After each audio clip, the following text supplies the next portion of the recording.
सलवात पर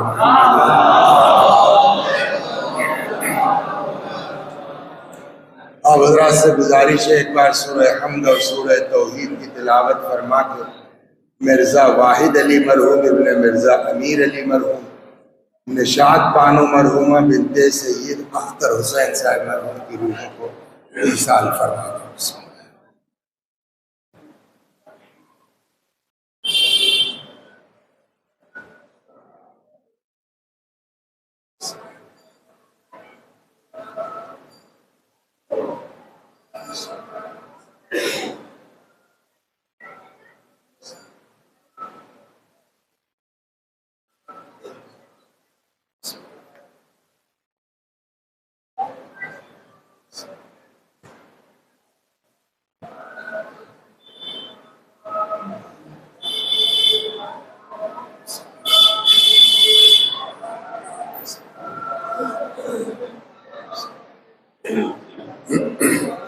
तो एक अपने मौला से हमने अहद कर रखा है कि अगर हमारे पास वक्त है तो कोई भी कहेगा मजलिस के लिए इनकार नहीं करेंगे।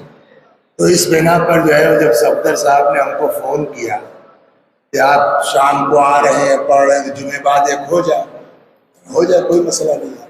लेकिन इसका मतलब ये नहीं है कि मैं ये नहीं जानता कि जुमे के बाद की मजलिस कितनी देर होना चाहिए।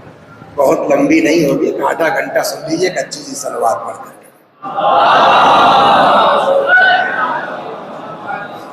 ये मैंने इनसे बैठते ही कहा कि हमेशा ये होता है कि जुमे तक माइक सही चलता है, मेरी मजलिस में क्यों खराब होता है। तो इन्होंने कहा नहीं ठीक है, तो मैं ठीक है। तो बहरहाल आपकी समझ में आए ना आए, मैं आधा घंटा पढ़ूंगा ये सोच के कि फरिश्ते सुन रहे हैं। आप लोग हाँ अंदाजे से सलवात बीच बीच में पढ़ लीजिएगा, क्या आ रहा है।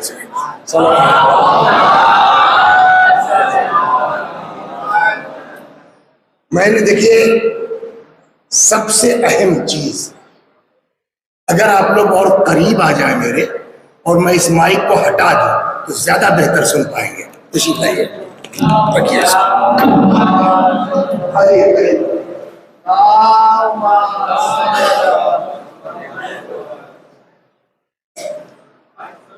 जैसे मेरी आवाज है, कोई दिक्कत नहीं, उसको बंद कर दिया तमाम।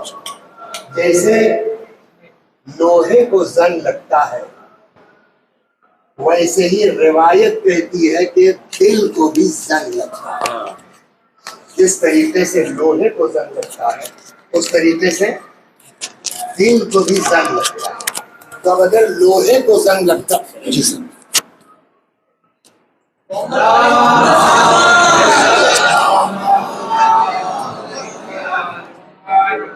ये है ये अरे दिगर नारे सलावत।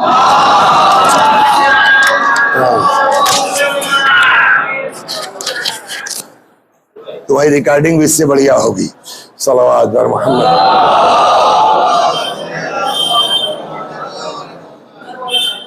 मैंने यही कहा कि सिर्फ अंदर वाला चलने दीजिए, तो लोगों ने एतराज किया कि आवाज नहीं आ रही है। अरे दिगर नारे सलावत।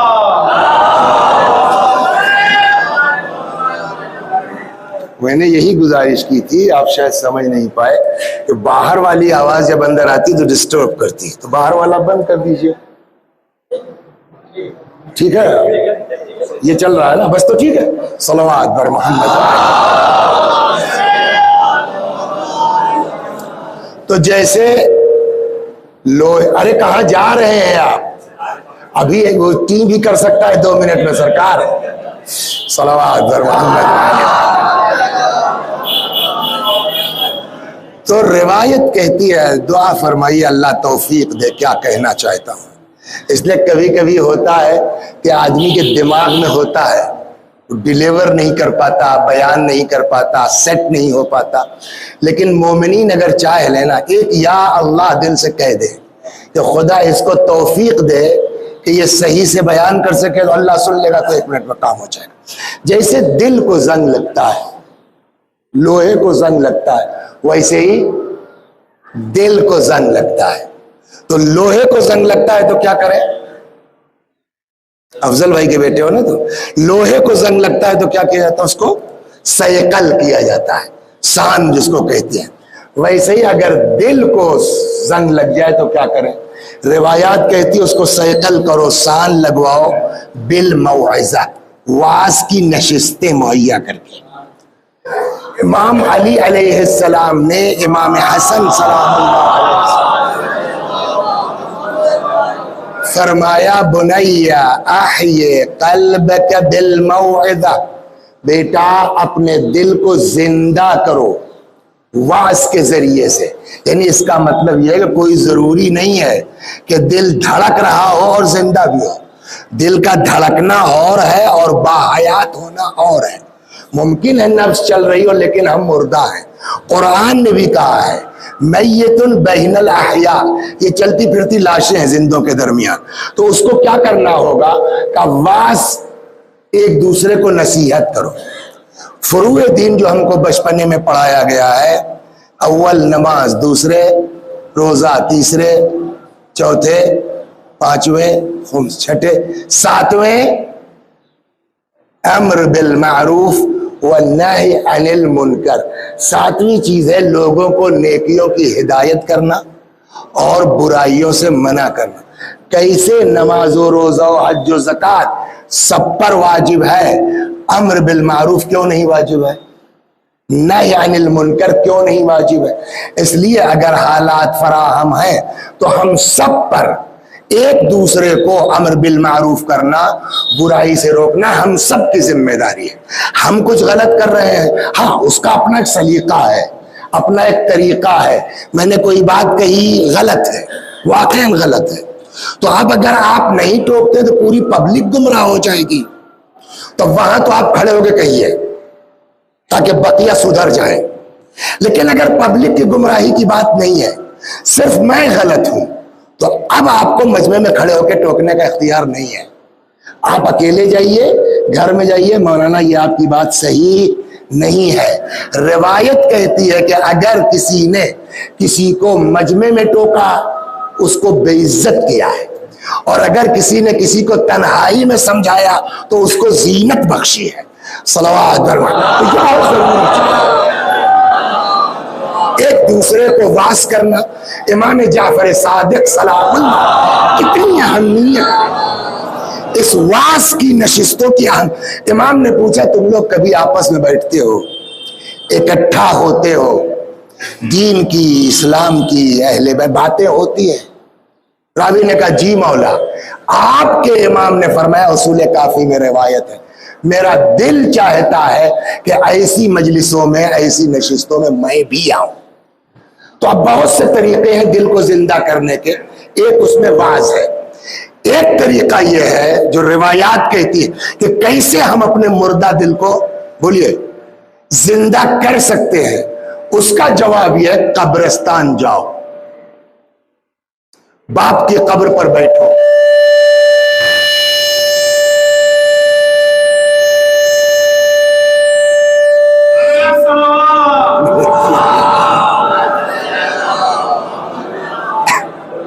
वैसे इसका एक तरीका यह भी है कि हम 1 मिनट के लिए चुप हो जाओ, खुद ही चुप हो जाएगा। हाँ, ये शायद आन है क्या? हाँ तभी बोल रहा था। जी सल्लल्लाहु अलैहि वसल्लम। तो दूसरा तरीका दिल को जो है वो सही करने का क्या? कब्रिस्तान जाओ, बाप की कब्र पे बैठो, माँ की कब्र पे बैठो, सोचो ये तुम्हारे बाप की कब्र है, ये तुम्हारी माँ की कब्र है। मसलन हम लोग 5 भाई हैं, मैं अपनी बात कर रहा हूं, तो खुद आपने जो बनाया उससे बहस नहीं है, लेकिन आपको जो मीरास में मिली है, मसलन आपके पास 5 एकड़ 10 एकड़ 50 एकड़ जमीन है, तो आपके बाप के पास इससे 5 गुना ज्यादा थी कि नहीं थी? जो बट के आपको 1/5 मिला है, उसका 5 गुना हमारे बाप के पास प्रॉपर्टी थी कि नहीं थी? बैठ के सोचो कि ये कब्र में कितना लेके गए हैं कि हम कितना लेके जाएंगे। आपने नाम सुना होगा, अंग्रेजी में क्या कहते हैं? अलेक्जेंडर। हमारी जबान में कहते हैं इस्कंदर या इस्कंदर जुल्करनैन। ये इस्कंदर जो है, देखिए सोच सोच की बात है। एक किस्सा इनका और याद आया, वो सुनाता हूं, पहले ये सुन लीजिए आप। सलावत। इस्कंदर जुल्करनैन ने पूरी दुनिया का सफर किया। एक किसी ऐसी बस्ती में पहुंचे अशफाक साहब, अजीब गांव। नंबर 1 घरों में दरवाजे नहीं, नंबर 2 कब्रिस्तान नहीं, नंबर 3 कब्रों पर जो मुर्दों की उम्रें लिखी है उससे ऐसा अंदाजा होता कि सब 40 साल 30 साल 45 जवानी के आलम में मर गए। उन्होंने यार ये अजीब है, यहां कोई बूढ़ा ही नहीं होता। तो एक चचा मियां मिल गए, बूढ़े बुजुर्ग आप लोगों की तरह के। कल लगे चचा यहाँ आइए, कहिए, कल ये बताइए यहाँ दरवाजे नहीं है घरों में? वहां का दरवाजे क्यों होते हैं? चोरों से बचाने के लिए। यहां सब एक दूसरे के मुहाफिज हैं। बकिया रही जो है वो पर्दे की बात, तो वो कपड़े से काम चल जाता है, दरवाजे की जरूरत नहीं है। आप क्या कब्रिस्तान नहीं है? सारे मुर्दे हमने देखा सबके दरवाजे पर कब्रें बनी हुई है।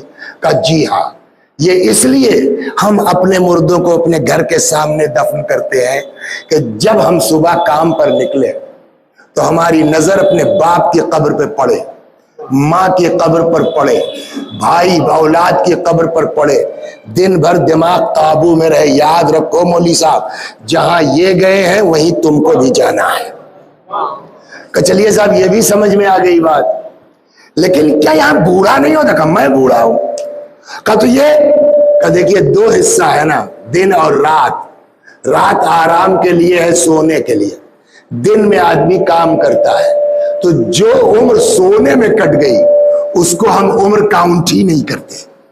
अब अगर कोई 50 साल का होकर मरा है तो 25 ही साल तो काम किया उसने, हम 25 साल लिखते हैं। सलावत गौर कर रहे हैं, सोच की बात है। यही इस्कंदर जुल्करनैन जो है, सिकंदर जो हमारे यहां मशहूर है, ये साहब चीन पहुंच गए। तो चीन के बाहर इन्होंने, सोच की बात है, इतनी इतनी बातों पर हम जो लड़ते हैं ना, थोड़ी सी अगर अपनी हम सोच मैं अपने को भी कह रहा हूं, कुरान ने कहा जनाब यूसुफ की, वमा उबर्रिउ नफ्सी इन्न नफ्स लअम्मारतुन बिस्सू। मैं अपने को बहुत अच्छा नहीं कह रहा हूं, ये नफ्स जो है वो बुराइयों पर उकसाता है। तो इस्कंदर जुल्करनैन चीन के पहुंच गए। हमले से देखिए समझदार आज कि पहले सामने वाले की ताकत को समझ तो लिया जाए कि मान लो मैं कूद पड़े और हार गए, फायदा क्या है? तो बाहर रख के पहले तजवीज रहा है कि चीन वालों की औकात क्या है। उधर चीन का जो उस जमाने में बादशाह था, उसका नाम था फुगफूर। वो साहब आम आदमियों के लिबास में घुस गया सिकंदर के लश्कर में और बिल्कुल अनजान तरीके से उधर से गुजरा जहां सिकंदर का खैमा लगा था, पर्दा हटा हुआ था। अरे यार ये तो चीनी लगता है, बोलो, बुला लिया। कहाँ के रहने वाले हो? कहा साहब यहीं का रहने वाला हूं। यहाँ के जो है वो बादशाह फुगफूर से वाकफियत है। कहाँ साहब वाकफियत है? कद क्या है? हमारे ही जैसा समझ लीजिए आप। शक्ल कैसी? हमारी टाइप की समझ लीजिए आप। कलर, तो जब कुल हमारे जैसा, तो इसके अंदर ने कहा तुम खुद ही तो नहीं हो। कहा है तुम फुगफूर बादशाह चीन दुश्मन के खैमे में चले आए, तुम्हें डर नहीं लगा? का किस बात का डर? 4 दिन जिंदा रहना फिर मर जाना। तो मैं यूं निकल के जायजा ले रहा था कि मैं सिकंदर की फौज का मुकाबला करने के लायक हूं या नहीं हूं। अगर नहीं हूं तो बिला वजह जो है बेचारे फौजियों की जान गंवाने से कोई फायदा तो है नहीं। अब इस तरह की जब बात की सिकंदर ने कहा, आदमी तो तुम बहुत समझदार लग रहे हो, और मैंने अगर चीन को फतह भी कर लिया तो मैं तो यहां रहूंगा नहीं, किसी न किसी को अपना गुमाश्ता बनाऊंगा ना। तो क्या रूमी, क्या तुम हमारे ज़ेरे तसल्लुत रहोगे ना? चलो सुलह की बात करो, लड़ाई नहीं होगी, 3 साल का टैक्स दे दो, हम वापस जाते हैं। दिक्कत क्या साहब, पूरे खजाने में झाड़ू दे दे, 2 साल, वही प्रॉब्लम है।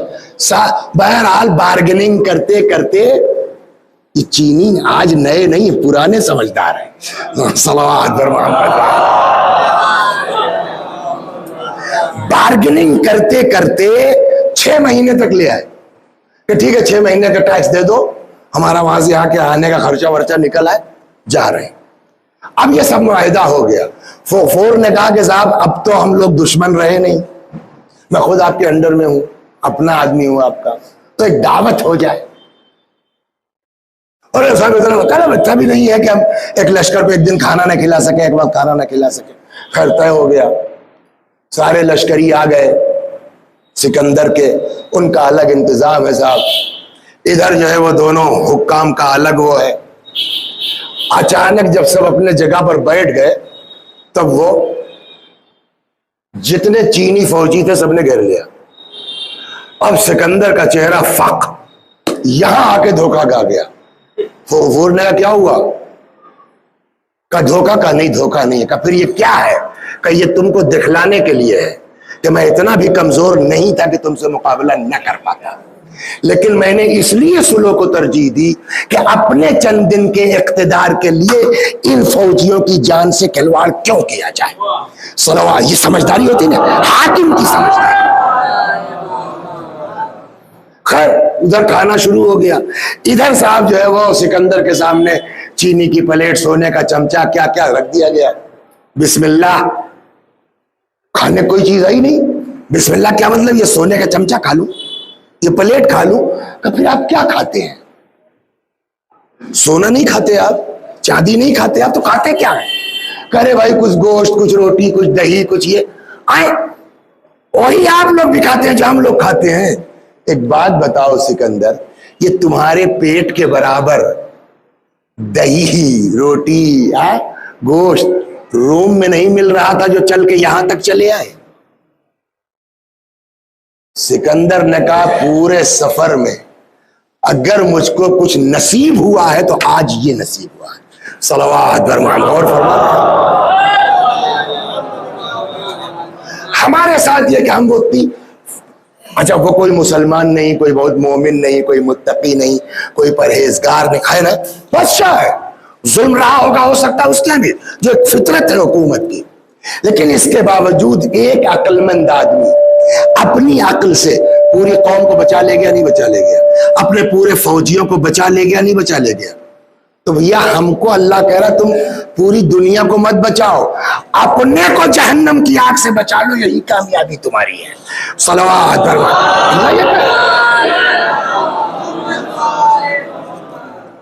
अब हम जवाब देते, देखिए सबसे बड़ा दुश्मन कौन है हमारा आपका? कुरान ने तो कहा इन्ने शैतान लिल इंसान अदुव्वुम मुबीन, इंसान का खुला हुआ दुश्मन शैतान। लेकिन शैतान से बड़ा दुश्मन है अपना नफ्स, जो आपको ऐसा मरगलाता है। मैंने भी आयत पढ़ी ना कुरान की, इन्नन नफ्स लअम्मारतुन बिस्सू, ये नफ्स इंसान को बुराइयों पर, तो क्या करें कि ये नफ्स काबू में आ जाए? कहने लगे देखिए साहब कुछ चीजें हैं कि जो इंसान के बस से बाहर हो जाती है। नंबर 1, जब आदमी को गुस्सा आता है, रात को इस पर जो मेन मजलिस है वहां ये बात होगी, ये मेन में बिला वजह नहीं कह रहा हूं। सलवात बर मोहम्मद। तो राहत को जो मेन मजलिस है जिसके लिए आया हूं, अब वाजे हो गया ना सबके ऊपर कि मैं किस मजलिस के लिए आया हूं। कहां गए आशु भैया? आप टेंशन मत लो, तुम्हारी मजलिस पढ़ने आए हैं। सलवात बर मोहम्मद।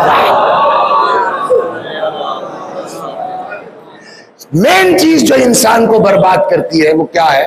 वो हमारा गुस्सा है। गुस्सा इंसान को अपने काबू में नहीं रहने देता। अब उस पर हम जाएंगे, फिर लंबा हो जाएगा कि एक से एक नबी थे, सुनिए बहुत मजेदार, उनका नाम था हजरत जुल्किफ्ल। उनका कमाल यह था कि गुस्सा नहीं आता था, कमाल नहीं आता, कुछ कर डालिए आप गुस्सा नहीं आएगा। जनाबे शैतान ने कहा कैसे नहीं आएगा, हम आए ना।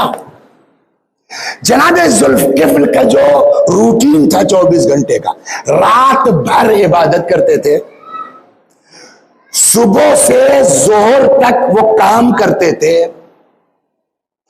उसके बाद जोहर के बाद शाम तक सोते थे। फिर जैसे ही जो है वो सोने का वक्त आया, आंख लगी, शैतान ने खटखटाया, साहब वो फला जगह झगड़ा हो गया, जरा सा आप चले चलिए। हजरत जुल्किफ्ल ने कहा कि भाई मेरे आराम का वक्त है, जाओ मेरा नाम बता दो, मान जाएगा। अच्छा, उसको काम तो था नहीं, शैतान को जगाना मकसद था, चला गया। अब उठ गए तो उठ गए, अब फिर पूरी रात जगना, फिर दोपहर तक काम करना। दूसरे दिन जैसे ही सोए फिर खटखटाया, क्या है? कसम वो मान नहीं रहा है। जनाब जुल्किफ्ल ने अपनी अंगूठी उतारी, का ये ले जाओ, ये पहचान के मान जाएगा, बस मेरी अंगूठी सब जानते हैं, चला गया। फिर उठ गए तो उठ गए। अब साहब तीसरी रात जगने की होने जा रही, दूसरी। फिर जो है सुबह जैसे ही तीसरे दिन आंख लगी, फिर खटखटाया उसने आके, अब क्या भाई? तो साहब वो अंगूठी पर भी नहीं माना, चले चलिए सरकार। बगैर किसी गुस्से के, ये हम पढ़ तो रहे हैं लेकिन अंदर हमको पता है कि तुमको कितना आता है बात बात पर, जरा जरा से पर। लेकिन ये पढ़ा भी इसीलिए जाता है कि शायद गैरत की बुनियाद पर कुछ एहसास हो जाए, या आप लोग कुछ दुआ कर दे, अल्लाह शायद जो है वो, इसलिए कि जनाब मूसा से अल्लाह ने कहा, मूसा उस जबान से दुआ करो जिससे तुमने गुनाह न किया। शिया अकीदे के मुताबिक अंबिया सारे के सारे मासूम हैं, तो जनाब मूसा भी मासूम है, गुनाह का कोई, लेकिन मसला वही है कि ये तरबियत के लिए कि मूसा के जरिए कौम तक बात पहुंचे। उस जबान से दुआ करो जिससे तुमने गुनाह, बोलिए, ना किया हो। हजरत मूसा ने कहां से ले आए वो जबान साहेब? अल्लाह ने कहा कि तुमने अपनी जबान से गुनाह किया है ना, अकील की जबान से तो गीबत नहीं किया है, जावेद की जबान से तुमने गीबत नहीं की है। अकील से कहो तुम्हारे लिए दुआ करें, जावेद से कहो तुम्हारे लिए दुआ करें। तो आप लोग जो है अगर हमारे लिए दुआ कर देंगे तो वो ज्यादा कारगर हो जाएगी। सल्लल्लाहु अलैहि मोहम्मद बनिस्बत अपनी दुआ। अब तीसरे दिन आया, कटकटाया उसने, क्या हुआ? कल साहब नहीं मान रहा, चले चलिए सर। मुस्कुरा के चलो। अब वो उसके पीछे पीछे, कहां लेके जाए, कुछ तो है नहीं, कुछ दूर लेके गया, कहा खजरपुर तक मसलन, और वहां मैं तो खाली आपको सता रहा था, परेशान कर रहा था, गायब। हजरत जुल्किफ्ल कोई गुस्सा नहीं, ला हौल वला कुव्वत करके वापस आ गए। ये काम आसान नहीं है। अब यहां से दूसरा सवाल होगा कि साहब ऐसी हरकतें करते हैं लोग ना, भाई भतीजे खानदान, इस पर रात को बड़ी कायदे से बात होगी, भाई भतीजे। एक मजलिस मैंने लेटेस्ट शुरू की है कि माँ बाप के मरने के बाद घर कैसे बचाया जाए इख्तिलाफ से, सलवात से बात हो। तो उसका सबसे आसान तरीका जो कुरान ने कहा है, जो मैंने आयत पढ़ी है, तुमको टेंशन लेने की जरूरत नहीं है, तुम हमारे हवाले कर दो, हम देख लेंगे। वो आयत कौन सी जो मैंने पढ़ी? वमन यतवक्कल अलल्लाह फहुवा हस्बुह, जो अल्लाह पर भरोसा करता है अल्लाह उसके लिए, बोलिए, काफी है।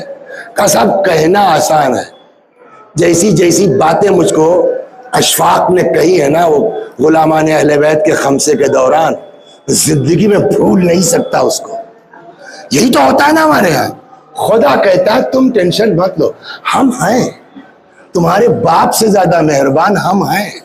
तुम्हारी मां से ज्यादा मेहरबान हम हैं। और जिस दिन इंसान को यह एहसास हो जाए कि सबसे ज्यादा हिमायत करने वाला अल्लाह अपने बंदे का है, फिर वो किसी जो है चीज का टेंशन नहीं लेगा कि इन्होंने हमको ये कह दिया, इन्होंने हमको ये कह दिया, इन्होंने हमको ये कह दिया। अल्लाह पर भरोसा। मैं आपको एक दो रिवायतें सुनाता हूं, एक आध किससे 15 मिनट। सलवात बर मोहम्मद।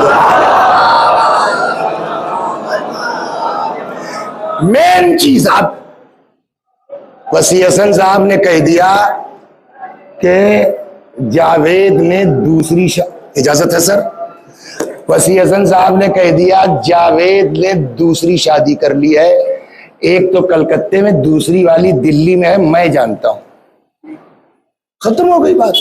अच्छा, आपको लोग जानते थे, आपके लोगों ने बात मान ली। अब जावेद बेचारे परेशान, हम कैसे साबित करें? दीन कहता है जावेद बर्दाश्त कर लो। कहा मेरी तो आबरू गई। कहा नहीं, मरने से पहले दफन नहीं होने दूंगा, तुम्हारी आबरू ठीक करूंगा। एक। दो, जिस वसी हसन ने तुम्हारे खिलाफ उड़ाया है, तोहमत लगाई है, उनको मरने नहीं दूंगा जब तक बेइज्जत नहीं कर दूंगा। सलाह, ये सुन लीजिए आप बात। ये चीज अगर आदमी एतबार कर लेना, बड़े से बड़ी चीज जो है वो आसान हो जाएगी बर्दाश्त करना। चुनांचे रिवायत सुनिए, इरशाद होता मन रवा रिवायतन ले अखी युरीदु बिहा शैना। अगर कोई अपने किसी बिरादरी मोमिन के लिए कोई बात बयान करता है, मकसद उसको समाज में बेइज्जत कर दे, होता नहीं होता है। अब यहां रिवायत कहती है कि अगर घर के कोने में बंद हो गया है, अल्लाह निकाल के चौराहे पर बेइज्जत करेगा, तब मौत आएगी। एक। दो, ये तो दुनिया का हुआ ना, आखिरत में इसको तोहमत कहेंगे ना, कि जावेद बेचारे के दिमाग में भी नहीं आई होगी कि हमको दूसरी करना है, आपने गढ़ के उड़ा दिया मसलन, तो ये तोहमत हुई ना। आपकी नमाज, मौली साहब, मैं अपनी बात कर रहा हूं, इन्होंने उड़ाया है ना। आपकी नमाज, आपका रोजा, चलिए उसमें तो कोई दम नहीं है, आपका हज, उसमें 50 शर्तें पता नहीं कबूल, आपकी जियारत, आपकी 10,000 मजलिसें, ये कोई आपको जहन्नम से निकाल नहीं सकती वसी साहब, जब तक जावेद नहीं चाहेंगे। सलवात, मैं सुना रहा हूं आपको, कोई अमल हमको जहन्नम से निकाल नहीं सकता। रिवायत कहती है कि अगर कोई किसी बंदे मोमिन पर तोहमत लगाता है, बोहतान बांधता है, कल को क़यामत में उसको आग के टीले पे खड़ा कर दिया जाएगा। हुक्म खुदा होगा, साबित करो, जाओ। बात तो हकीकत है नहीं, तो सफदर साहब साबित कैसे करेंगे? तो पड़े रहिए जहन्नम में। अब निकलने की कोई सूरत नहीं है सिवाय इसके कि जिस पर आपने तोहमत लगाई है उसको तरस आ जाए, वो माफ कर दे, तभी आप पलट सकते हैं, तब आपकी ये मजलिस मातम जियारत काम आएगी। वरना जिस इतना, अगर इसी पर हमको एतबार हो जाए ना, सलवात बर मोहम्मद। तो ये हो गई साहब 2 अदद रिवायतें सुनाई हमने, उस पर भरोसा कीजिए। कुरान कहता है हम पर भरोसा करो, अल्लाह फरमाता है वमन यतवक्कल अलल्लाह, जो अल्लाह पर भरोसा करता है, फहुवा हस्बुह, अल्लाह उसके लिए क्या है? काफी है। एक बड़े बुजुर्ग, आप सुन, कैसे कैसों के लिए कैसी कैसी बातें उड़ती हैं, हल्के फुल्के आदमी के लिए नहीं होगा, बड़े बड़ों के साथ होता है। और बड़े बड़ों को छोड़िए आप, सब्र आ जाएगा जब आप अपने मौला के बारे में सुनेंगे, जब आप अपने मौला के, जब उनको नहीं छोड़ा, उनके कैरेक्टर को नहीं छोड़ा, हमारी आपकी क्या औकात है? वो रिवायत सुनिए, नहीं सुनिए, फातिमा मेरा जुज है, मेरा टुकड़ा है, बोलो अशफाक, जिसने फातिमा को अजियत दी उसने है या नहीं है? सही मुस्लिम में रिवायत है ये कि यस, ये रिवायत सही है, बट इसका बैकग्राउंड क्या है? अब देखिए उसी सही हदीस को घुमाया कैसे गया। पैगंबर ने ये अली के लिए कहा है, मौला के लिए कहा। हाँ, अलियाज़ुबिल्लाह अस्तग़फिरुल्लाह, जुमा पढ़ के आप मस्जिद में बैठे हैं, अमीरुल मोमिनीन सलामुल्लाह अलैह मुत्तकी नहीं है, इमामुल मुत्तकीन है। और उनके लिए कैसा, बस में किस्सा ये हुआ कि वो चक्कर चल गया, वो अबू जहल की लड़की से शादी, वो भी किस गढ़ने में, किसकी लड़की से, माअज़ल्लाह अबू जहल लानतुल्लाह अलैह, अबू जहल की लड़की से शादी करना चाहते थे। और ये बात जनाब फातिमा ज़हरा सलामुल्लाह अलैहा तक पहुंची, तो जाहिर सी बात है कि औरतों की हिस्स तो आप जानते हैं। देखिए, यानी एक तीर से दो शिकार, एक तरफ अमीरुल मोमिनीन के कैरेक्टर पर तलवार मारी गई, दूसरी तरफ जनाब फातिमा को आम औरत बना दिया गया, एक ही उसमें। तो जनाब फातिमा को जब ये खबर मिली कि अबू जहल की लड़की से शादी करना चाहती, तो उनको वो जो है वो गुस्सा आया और रसूलुल्लाह के पास आई और उन्होंने कहा कि बाबा समझा लीजिए अपने अली को आप, या तो जो उस घर में आपकी बेटी रहेगी या दुश्मन खुदा की बेटी रहेगी। बस अब रसूलुल्लाह को भी जलाल आ गया और उन्होंने आबा दोष पे डाली और इतने गुस्से में निकले कि वो आबा जमीन पर घिसटती जा रही थी। मेंबर पर आए और कहा, आप लोग सुन लीजिए, फातिमा तो बज़ातु मिन्नी, फातिमा मेरा टुकड़ा है, जिसने फातिमा को अज़ियत दी उसने मुझे अज़ियत दी। ये हदीस अली के खिलाफ है, अलियाज़ु बिल्लाह, माअज़ल्लाह। तो जब दुनिया में मेरे भाइयों, अब तो आपको सब्र आएगा कि अगर आपके खिलाफ कुछ उड़ा दिया गया तो हमारी आपकी औकात क्या है, जब अमीरुल मोमिनीन को बख्शने वालों ने नहीं बख्शा है। सलवात पर मोहम्मद। चुनांचे बहुत अजीम आलिम, बहुत अजीम आलिम, उनकी दोनों बात, उनके लिए क्या तसव्वुर किया गया और वो क्या थे। उनका शागिर्द बयान करता है, मरहूम आगा मेहदी क़िवाम, बस मजलिस तमाम हो गई।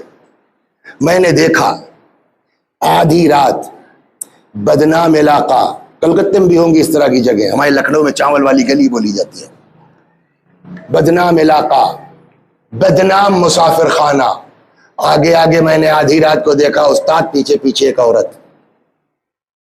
क्या तसव्वुर करेगा आदमी। मैंने अपने दिल में कहा कि साहब, चमड़ा न सड़ने के लिए नमक लगाया जाता है, ये तो नमक ही सड़ा हुआ है। इतना मैं बदगुमान हुआ अपने उस्ताद से कि मैंने उनकी क्लास में जाना छोड़ दिया। आप बुजुर्गों से माफी के साथ, मेरे भाइयों, मेरे बच्चों, किसी भी उड़ी हुई बात पर जल्दी कान मत रखो, पता नहीं कितना सही और कितना गलत है, कल को हम फंस जाएं। मैंने क्लास में जाना उनके छोड़ दिया। खतीब जबरदस्त और पढ़ाते भी बढ़िया थे। एक दिन मैंने अपने दिल में कहा, यार उनका अमल उनके साथ, पढ़ाते बढ़िया है, दिल में उतर जाती है, छोड़ो, वो अपना हिसाब देंगे, क्लास में क्यों छोड़ दे। कहने लगा, मैं गया साहब, वो अपना पढ़ा रहे थे, मैं भी एक खंबे स्टेक लगा के बैठ गया। उस दिन उनका दर्स था बदगुमानी पर। ये देखिए इत्तेफाक, और पूरी यही मिसाल बना डाली उन्होंने। आपने अगर किसी को रात में देखा, वैसे देखा, वैसे देखा, तो गुमाने बद नहीं होना चाहिए। ये शागिर्द कहते हैं, मैंने अपने दिल में कहा साहब बदगुमानी नहीं है, मैंने अपनी आंख से देखा है आपको उस्ताद। हो गई बात। अपने शागिर्द उस्ताद के बारे में उसके क्या ख्याल आए। एक दिन खबर आई, आ गए क़िवाम मर गए, उस्ताद का इंतकाल हो गया। ये शागिर्द कहता, मैंने सोचा यार अपना हिसाब अल्लाह के यहाँ ये खुद देंगे, मेरे ऊपर हक़ उस्तादी है तो मुझको जाना चाहिए जनाजे में। जनाजों में आप लोगों ने बहुत शिरकत की होगी, तो चले हैं, मालूम हुआ जो है वो इनके साथ, तब तक ये आ गए। ऐसा होता है ना। चलिए, तो कहने लगे हम जनाजे में चल रहे थे, तब तक उनका एक दूसरा शागिर्द, वो भी साहिब अम्मामा, वो बगल में आ गए मेरे सामने। जनाजा है लोगों की दोष पर। क्या चीज थे मरहूम, अल्लाह मगफिरत करे। ये फिर कहते, मैंने अपने दिल में कहा, वो तो हमको ही पता है क्या चीज थे। यानी वही बदगुमानी। यार अभी कब्रिस्तान जाने तक तो बड़ा टाइम है, कहो तो एक किस्सा इनका हम सुनाए जो मेरे साथ हुआ है। दूसरे वाले ने कहा उस बदगुमान से, सुनाओ। कहने लगे फला जगह अशरा चल रहा था, जनाबे सिद्दीक़ा ताहिरा सलामुल्लाह अलैहा की शहादत। अल्लाह वाक़ईन इनको अजर दे। ये जो अंजुमन वाले बेचारे रसीद लेके फकीर की तरह एक दूसरे के सामने जाते हैं, खुदा वाक़ईन इनको अजर दे कि किस तरह से ये इस जिक्र अहले बैत के लिए बेचारे भीख मांगते हैं। कल जब आखिरी मजलिस थी, चाय वाय हुई, अंजुमन ने ला करके मुझको लिफाफा दे दिया, लिफाफा रख लिया। अच्छा, जितना बड़ा जाकिर होगा लिफाफा भी उतना ही, ये अपने जमाने के बड़े थे, लिफाफा भी दबीज हुआ। इनके पास, इतने बड़े जाकिर के पास खुद की कार नहीं है। अभी समझ में आ जाएगा कैसे नहीं है, जब खर्च इस तरह का है तो कहां से आएगी। शागिर्द ये जो बयान कर रहा था, मेरे पास गाड़ी थी, उस्ताद ने कहा अशफाक जी कार है तुम्हारे पास? जी। ले आओ यार कार, चलो लिफाफा मिला, कुछ मस्ती की जाए। तो मैंने मजाक में कहा उस्ताद आपकी मस्ती में भी कुछ न कुछ सवाब ही होगा। कहा चलो जाओ गाड़ी ले आओ। मैं गाड़ी ले आया, मेरे साथ आगे बैठ गए वो। चलो कहाँ? वहीं जहां इन्होंने कुछ दिन पहले उस्ताद को देखा था और बदगुमान हो गए थे, उसी बदनाम इलाके में। जी तुमसे कह रहे हैं यार चलो आज लिफाफा मिला, थोड़ा मस्ती करते हैं। जो अल्लाह वाले होते हैं ना, वो अंदर से खौफ रखते हैं, ऊपर से हंसते रहते हैं। वसी हसन की तरह हु करके मक्कारी नहीं करते। चले गए साहब, वहां उनका गाड़ी रोको, गाड़ी रोक दिया। मुझसे कहा वो लड़की सामने है जी, उसको बुला लो। अब तो हमारी हालत खराब। जी का तुमसे जितना काम तक करो। पता नहीं क्या उस्ताद का दबाव, तो मैं चला गया। मैंने कहा जनाब बुला रहे हैं। अब वो कस्टमर का लफ्ज यूज करना मुनासिब नहीं है। बहरहाल वो यही कुछ समझ के आई, उसने पिछला दरवाजा खोला, पीछे की सीट खाली थी। उधर नहीं, सामने आओ। सामने आए। अभी जो अंजुमन अब्बासिया मुबारका ने लिफाफा दिया है ना, सोगवारान ने अभी जो लिफाफा दिया है, गुलामान अहले बैत ने अभी जो लिफाफा दिया है, मौली साहब ने निकाला। कहिए ले लो बेटा। मेरी पगड़ी देख रही हो जी? क्या रंग है? काली। काली का मतलब सैयद, सैयद का मतलब औलाद फातिमा। जानती है बेटा, ये पैसा मेरा नहीं है। आगे देखिए, उस लिफाफे को आदमी अपनी मिल्कियत नहीं समझ रहा है। बेटा ये लिफाफा मेरा नहीं है, जनाब फातिमा मेरी जद्दे माजिदा की शहादत का अशरा चल रहा था। मोमिनीन ने इश्क फातिमा ज़हरा में कुछ इकट्ठा करके मुझको दिया है। ये बीबी का पैसा है, ये मैं आज लाया हूं, इसको रख लो। मैंने अपना टेलीफोन नंबर लिख दिया है, जब जरूरत पड़ेगी मुझको टेलीफोन कर लेना। फातिमा का वास्ता ये गुनाह छोड़ दो। मेरे ताल्लुकात है, रवाबित है, यहाँ से कलकत्ते तक जानता हूँ। देखूंगा कोई माकूल रिश्ता मिल जाए, तुम्हारी शादी करवा दूंगा। कितना बड़ा आदमी, उसके लिए कौन सा गुमान। बात खत्म हो गई, चले आए। अब ये खुद बयान करते हैं, कुछ दिनों के बाद, कुछ बरसों के बाद मैं गया जियारत के लिए अमीरुल मोमिनीन सलामुल्लाह अलैह के हरम मुबारक में। जियारत की किताब उठाई, जियारत के लिए लगा जैसे पीछे कोई आदमी है जिसको मुझसे कुछ काम है। तो चूंकि अहले बैती ने कहा कि हर काम से अफजल मोमिन की हाजत रवाई है, मैंने किताब बंद कर दी। मैंने कहा जी भैया फरमाइए। कि वो साहब बाहर एक खातून है, आपको बुला रहे हैं। मैंने सोचा पता नहीं क्या कहूं, मैंने किताब रख दी। मैंने कहा मौला आप ही लोग फरमाते हैं कि मोमिन की हाजत रवाई मुकद्दम है, आपकी जियारत बाद में करूंगा, आपके हुक्म के मुताबिक मैं जा रहा हूं, देखो उस मोमिना की क्या जरूरत है। बाहर आए, एक औरत, गोद में एक बच्चा। सलाम अलैकुम हुजूर। अलैकुम अस्सलाम। पहचाना आपने? ना, याद है आपको एक मरतबा आप वहां आए थे अड्डे पर हमारे। हाँ, आपने पूरा अशरे का लिफाफा दे दिया था हमको। हाँ, कर पता नहीं आपकी जबान में क्या असर था, उसी रात मैंने तौबा कर ली। आपने कहा था ना मैं रिश्ता देखूंगा, फिर आप भूल गए, लेकिन आपकी जबान का असर मैं समझती हूँ। अल्लाह ने रिश्ता भेज दिया, मेरी शादी हो गई, इज्जत की जिंदगी गुजार रही। अल्लाह ने ये बेटा दिया, तो अपने शौहर को समझाया बुझाया, चलो जरा जियारत, दिल में यह कि चल के एक साथ माफी तलाफी करके बराबर करें। मैं यहाँ जियारत के लिए आई, तब तक मेरी नजर पड़ गई आपके ऊपर। मैंने कहा मौला जिसने गुनाह के दलदल से निकाल के मुझको तुम्हारे दर पे खड़ा किया है, पहले मैं उसका शुक्रिया अदा करूंगा आका, फिर तुम्हारी जियारत करूंगा। इतना बाइज्जत इंसान, इतना बड़ा इंसान, उसके बारे में कैसी बदगुमानी, वो भी गैर ने नहीं अपने शागिर्द ने। तो इसमें इस किस्से से कई चीजें निकलती। नंबर एक, मेरे बच्चों, आप बुजुर्गों से माफी, आप सब हमसे बेहतर हैं, मेरे बच्चों, कभी किसी के बारे में इनकी उनकी सुन के यकीन मत करो। कुरान मना करता है, कुरान की आयत है, ला तक़फ़ु मा लैसा लका बिही मिनल इल्म इन्नस-समअ वल बसर वल फुआद कुल्लु उलाइका काना अन्हु मसऊला। खबरदार, जब तक 100% यकीन न हो जाए तब तक उड़ी हुई बात पर कान मत धरो। ये कान, ये आंख, ये दिल, सबसे सवाल किया जाएगा। कान और आंख तो समझ में आता, दिल से क्यों पूछा जाएगा? का दिल से पूछा जाएगा कि तुमने माना क्यों? सलवात, उड़ी हुई बात को तुमने माना क्यों? बस दुआ करें अल्लाह तबारक व तआला हम सबको कई दिन बचा है।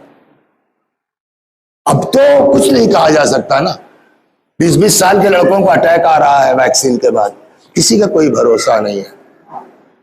मैं आपके लिए दुआ करता हूं, आप मेरे लिए दुआ कीजिए, अल्लाह हम सबको तौबा की तौफीक अता फरमाए। या अल्लाह, उस वक्त तक हमको इस दुनिया से ना उठाना जब तक हमारे गुनाहों को माफ न कर दे।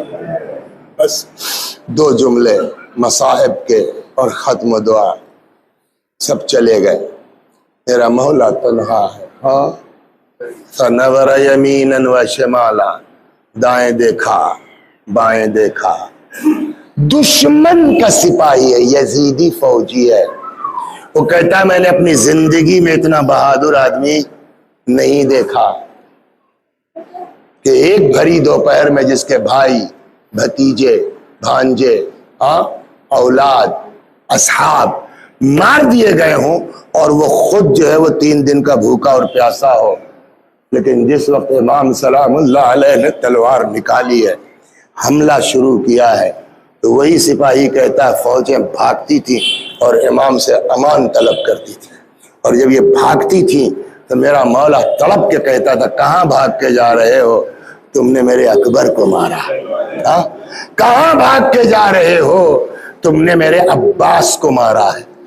अल्लाह अकबर। लड़ते लड़ते एक वक्त वो आया जब आका से घोड़े पे संभला न गया, जमीन पर आए। बस 2 जुमले, इन यजीदी जानवरों से कहीं ज्यादा समझदार इमाम का जुलजना है। कहते हैं कि जब एहसास हुआ जुलजना को कि गिर पड़े हैं, तो जानवर है, अपनी बात तो नहीं कह पाएगा ना। लजाम दांतों में दबाता था, लाके इमाम के हाथ पे रखता था, तो वो तो नहीं कह पाएगा हमारा मकसद क्या है। लेकिन हम आप तो सोच सकते हैं ना, शायद जुलजना के जहन में ये रहा हो कि अगर एक बार ये पकड़ के मेरी लजाम सवार हो जाते तो मैं दौड़ के इनको हजरत ज़ैनब तक पहुंचा। इतने में इस इब्ने साद मलऊन ने, खुदा लानत करे, कहता पकड़ लो इस घोड़े को, फ़इन्नहु मिन जवाद रसूलिल्लाह, ये पैगंबर का घोड़ा है। अल्लाह अकबर। घेर लिया फौजों ने। किसी किताब में मैंने पढ़ा था 40, सबसे कम जो पढ़ा है अब तक मैंने 17। बाद रिवायतों में है कि इतनी तेज स्पीड से जुलजना अपना हाथ पैर चला रहा था कि करीब होना मुश्किल था। 17 यजीदियों को मारा। और जब किसी के काबू में नहीं आ रहा था तब रिवायत कहती है इब्ने साद ने आजिज आगे कहा के जाने दो, देखें क्या करता है। अब तारीख का जुमला, फलम्मा अमिनल जवाद, जैसे ही घोड़े को अमन का एहसास हुआ कि अब कोई मेरे आगे पीछे नहीं है, जितनी दूर भी चला गया हो दौड़ता दौड़ाता इमाम को छोड़ के, जैसे ही एहसास से अमन हुआ भाग के फिर इमाम के पास आ गया। वफादारी देख रहे हैं आप। लेकिन अब लजाम नहीं रख रहा है, लगता है मायूस हो गया, सवार नहीं हो पाएगी।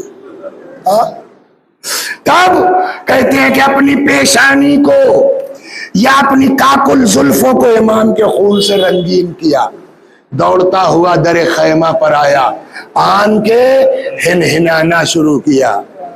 हम और आप तो जानवर की जबान नहीं समझते ना, इमाम समझते हैं।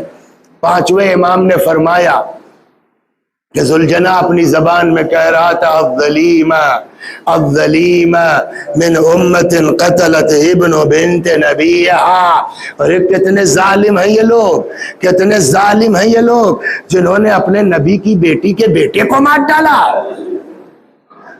आज भी 1350-1400 साल के बाद आज भी देखा होगा ना, 10 मुहर्रम को अक्सर जुलजना निकलता है, मजलिस होती है। ये जुलजना जब मर्दों के बाद औरतों में जाता है, देखा है आपने कि ये औरतें आज 1000 साल के बाद जुलजना देख के कैसे चीखती है कि ऐसे ही मेरे मौला की खाली सवारी। जबकि इन औरतों में कोई ज़ैनब नहीं है, इन औरतों में कोई उम्म कुलसूम नहीं है। जरा उस मंजर का तसव्वुर कीजिए जब आशूर को आया होगा जुलजना।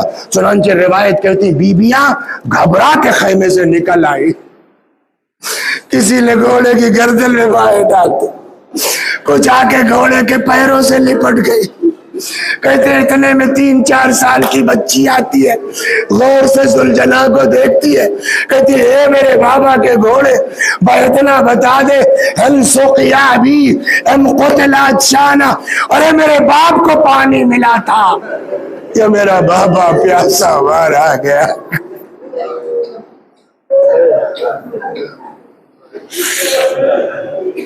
वसयअलमुल लज़ीना ज़लमू अय्य मुनक़लबि यनक़लिबून इन्ना लिल्लाहि व इन्ना इलैहि राजिऊन।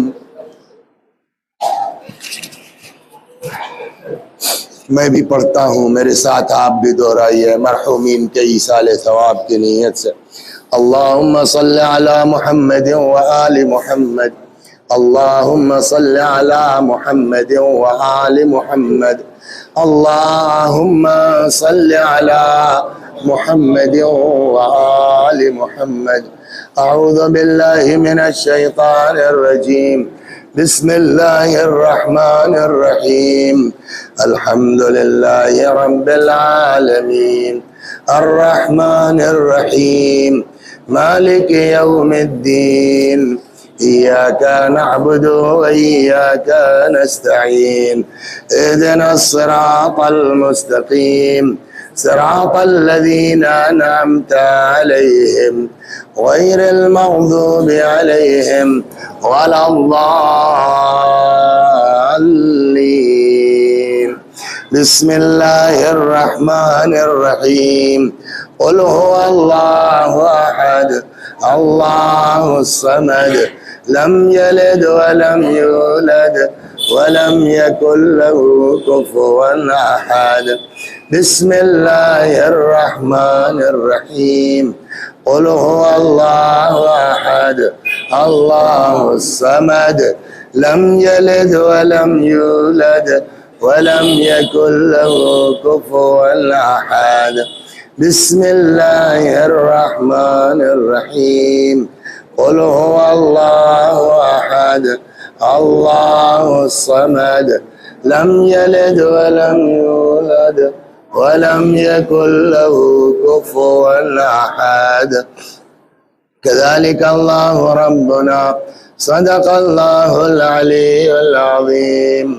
अल्लाहुम्मा सल्लि अला मुहम्मद व आलि मुहम्मद, अल्लाहुम्मा सल्लि अला मुहम्मद व आलि मुहम्मद, अल्लाहुम्मा सल्लि अला मुहम्मद व आलि मुहम्मद, वअज्जिल फरजहुम वहशुरना मअहुम।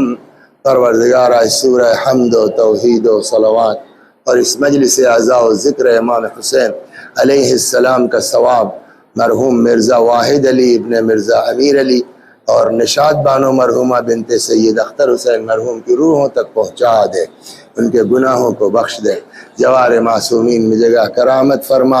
व आखिर दावाना अनिल हम्दुलिल्लाह रब्बिल आलमीन।